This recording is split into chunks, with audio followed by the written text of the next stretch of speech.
사실 국내에 들어온 이주민은 크게 외국인 근로자, 다문화 가정, 유학생, 세터민, 난민 대략 이렇게 해서 현재는 한 200여만 명이 거주하고 있습니다. 하지만 잠깐 다녀가는 3개월 단기 방문자까지 합치면 이보다 훨씬 많습니다. 이러한 선교의 황금어장을 두고 우리 한국교회가 이주민 선교에 대해 더욱 분발하였으면 하는 바람입니다.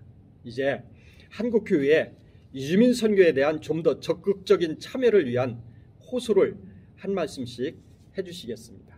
하나님께서 이 한국에 축복을 주셔서 이렇게 전 세계로 선교사를 내보내게 하시고, 또 하나님께서 한국 땅에 각 나라의 사람들을 이렇게 보내신 놀라운 축복의 계기를 이렇게 우리가 맡고 있는데, 이 일에 참으로 함께 적극적으로 참여할 그런 필요성이 있다고 봅니다. 그런데 이주민 선교에 대해서 적극적 참여를 위해서는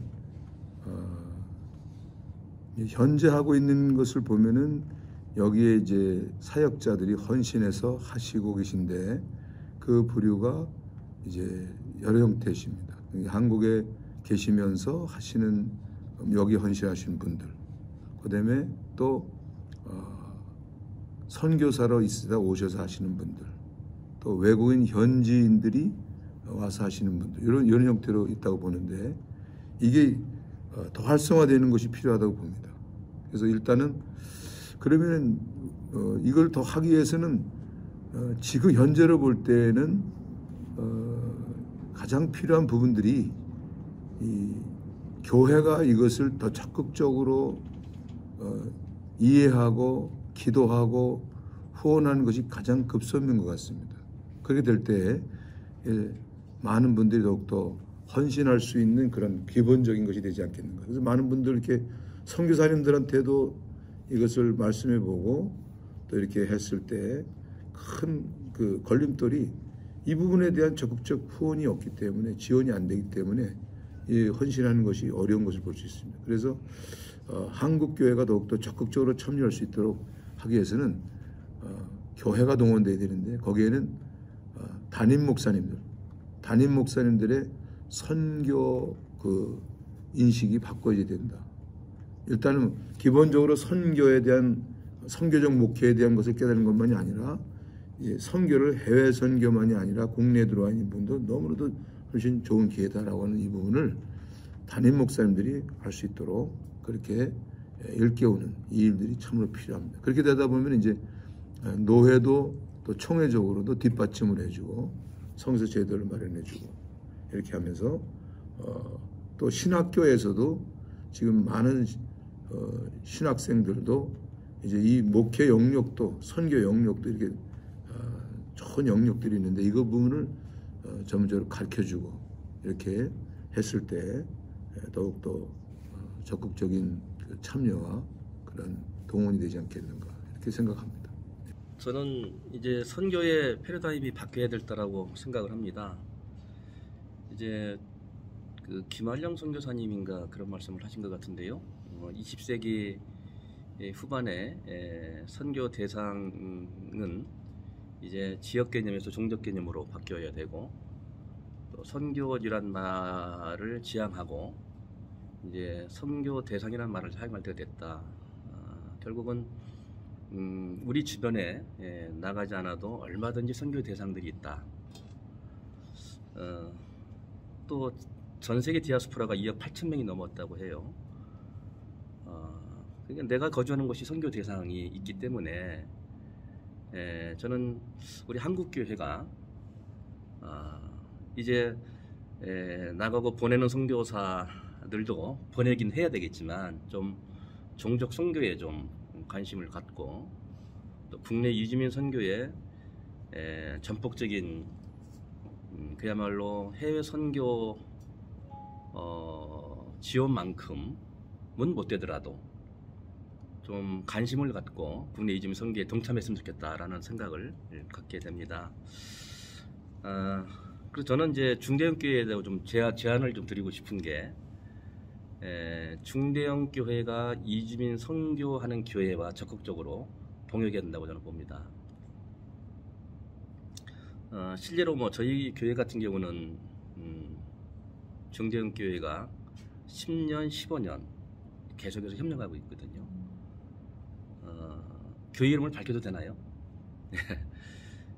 통합적 교회입니다. 저는 합동인데 잠실에 있는 주님의 교회가 있습니다. 이 교회는 15년 동안이나 저희 교회와 동역하고 있습니다.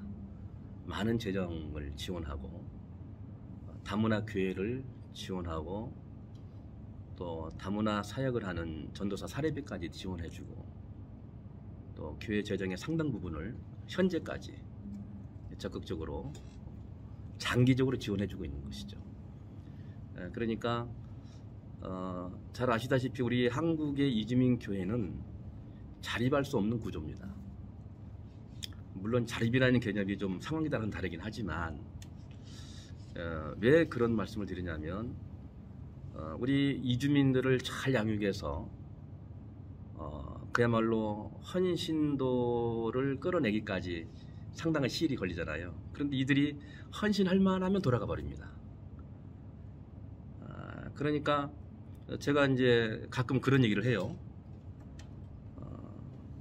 우리 교회는 이렇게 양육한 사람들이 헌신하고 돌아가지 않았다면 우리도 대형교회 됐을 것 같다라는 그런 말씀도 제가 주변 사람들이 하는데 이렇게 헌신할 만하면 돌아가 버리고 다시 또 시작해야 되는 이러한 어떻게 보면 선순환적인 겁니다. 이게 당연히 하나님께서 기뻐하실 일이지만 사역자는 피곤한 거죠. 힘든 거죠. 정말로 해산의 수고를 하고 보내는 그 입장 얼마나 다들 아실 것 같습니다. 안타까운지 갈 때마다 저는 눈물 흘려요. 잘 이렇게 물론 제가 성장시킨 건 아닙니다. 하나님께서 하신 일입니다만은 그러나 보내는 입장에서는 참 슬플 때가 많아요.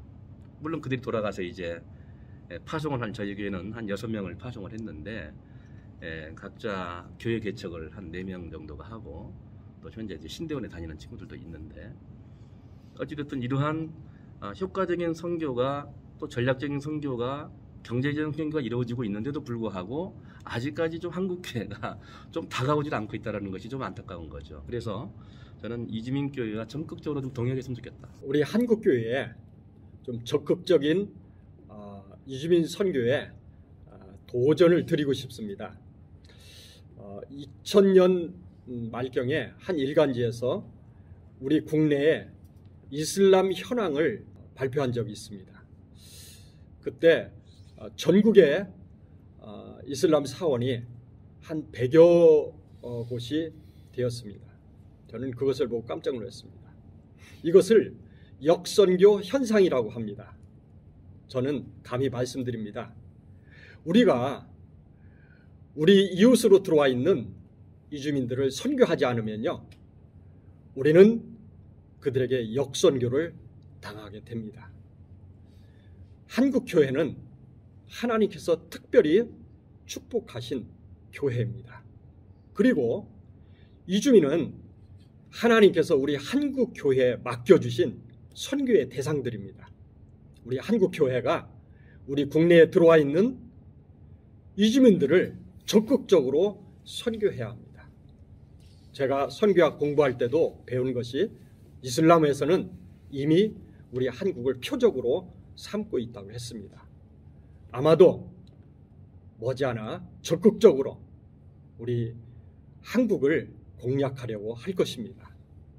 그보다 이전에 우리 한국 교회가 우리 한국에 들어와 있는 이주민들에게 더 적극적으로 선교해서 오히려 우리가 그 이주민들을 다시 본국으로 선교사로 파송하고 해서 우리가 선교 열매를 많이 맺어야 됩니다. 이 일에 우리 한국 교회가 적극적으로 참여하기를 간절히 호소합니다.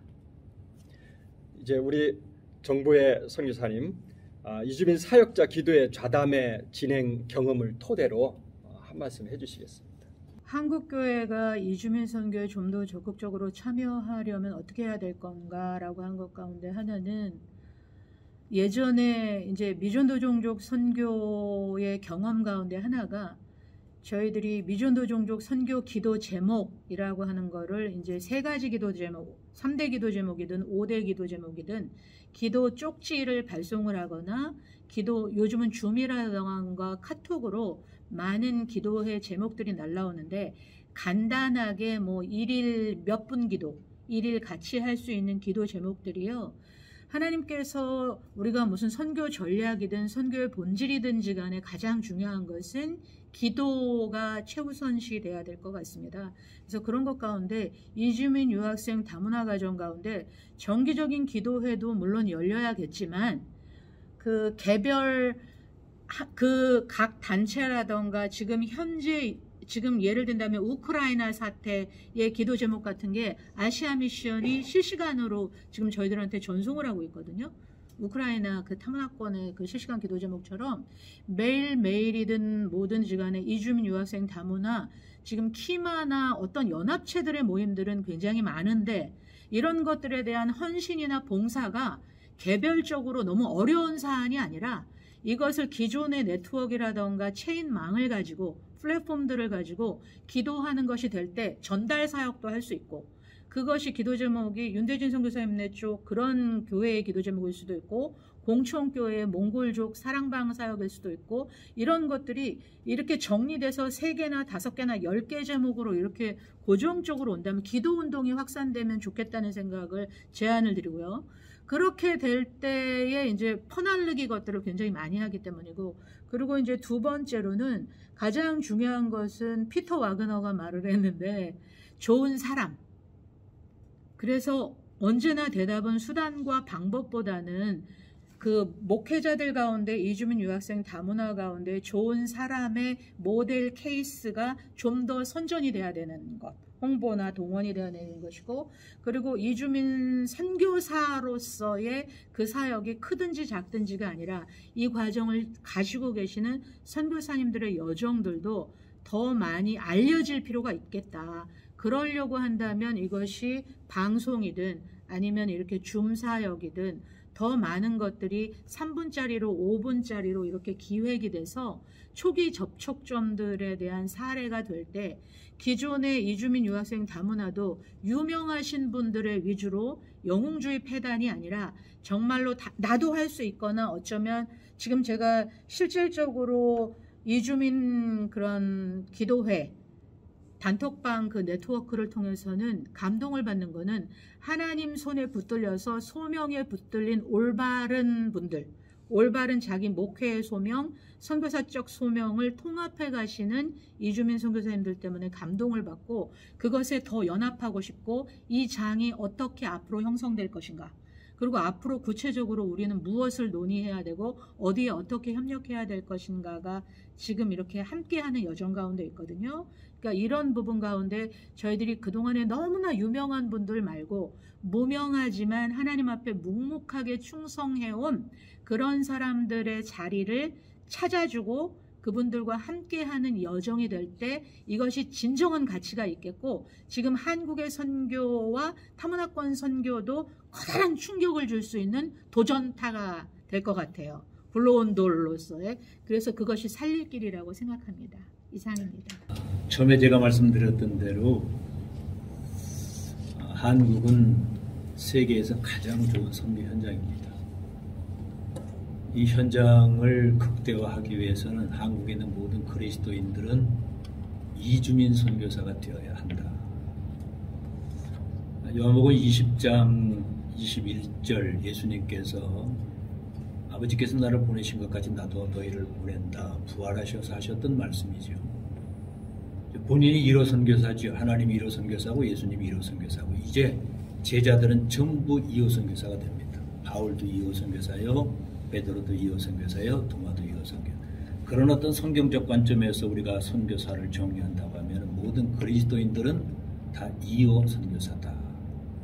물론 그 당시에는 세계 인구가 2억 5천밖에 되지 않았고 로마 통치권 내 인구는 1억이었었죠. 지금 2000년이 지났습니다. 거룩한 질서도 필요하고 행정도 필요하고 제도도 필요하기 때문에 우리가 선교사를 구분합니다만은 그러나 우리가 적어도 광의적인 성경적 관점에서 모든 그리스도인들은 선교사다.